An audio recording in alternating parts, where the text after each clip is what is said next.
VHS 99 is the new installment to the VHS horror franchise, which is pretty wild to think how far we've come with this series. It still feels rather underground or like independent from horror movies, say in the popular sphere of movies and horror and Halloween, which is interesting to me. Unless you're a true horror fan, or unless you really look for the horror movies, I feel like you won't know what this is. And I'm not sure if this is what, the 5th installment or 6th installment. I already forget. I kind of just started once VHS Viral came out, because that wasn't very good. And I did see last year's, I think it was last year, 94's VHS 94, and I thought that was pretty cool. It felt like a return to form a little bit to what VHS was. And then VHS 99 came out, this one right now, and yeah, it's just fun. I think it's just it's a fun horror time. It's a fun film for horror fans. So pretty much, if you don't know what VHS is, it's pretty much just an anthology it's pretty much just a movie of a bunch of little movies in there. An anthology, whatever you want to call it.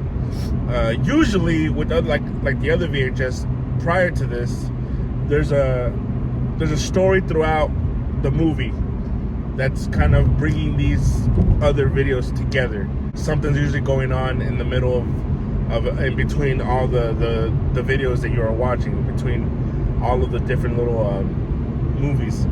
And I actually always kind of liked that. I thought it was creative. It was a cool way to bring them together.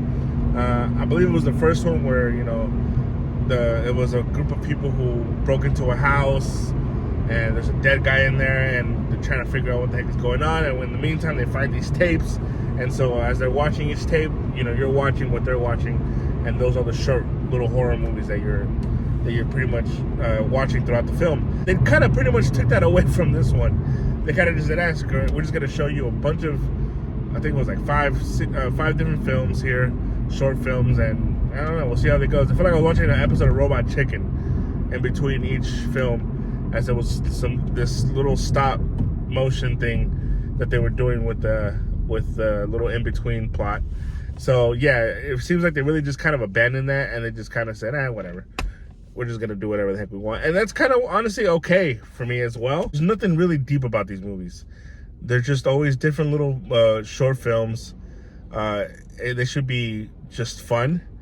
And for horror fans, it should be gory. It should be just disgusting. And that's what these are. They are just disgusting short films that are just fun. I don't know if they're scary for people. I didn't really get scared. But I thought they were pretty interesting. I think personally, my favorite one is the final one where the two get dragged into hell. I thought that actually was pretty funny, and the way that they made hell look, you could tell they just kind of went to a desert somewhere and they just said, all right, let's make everything red and dark. So that's pretty much, I thought it was interesting though.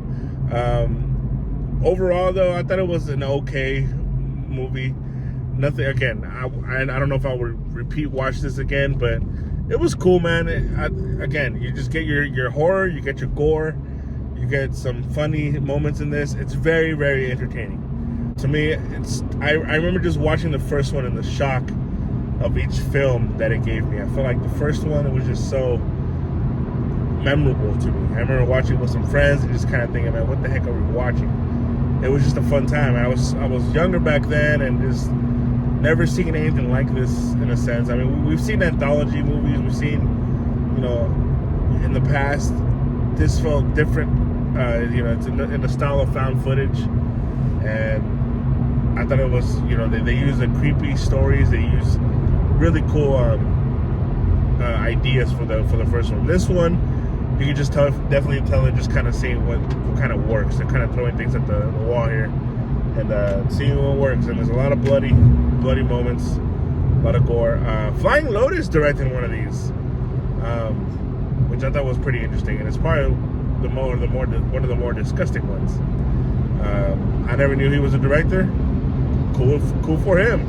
That's really dope. If you don't know who Flying Lotus is, he's an artist, musician. I don't know, is he DJ? I guess people call him a DJ. I know him as a producer, as a musician.